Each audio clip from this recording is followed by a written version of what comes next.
Hitik sa kwentong sirena ang aming munting bayan ng Atimonan. Mula sa aking pagkabata, narinig ko na ang alamat ng sirenang nakatira sa Ilog Maling. Ayon sa matatanda, siya ay maganda, ngunit mailap. At kapag siya'y natuwa sa iyo, maaari kanyang dalhin sa kailaliman ng ilog ang kanyang tahanan.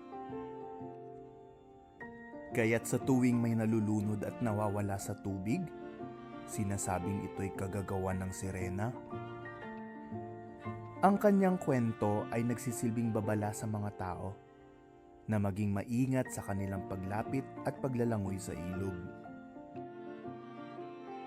Ito ang sirena ng Ilog Maling.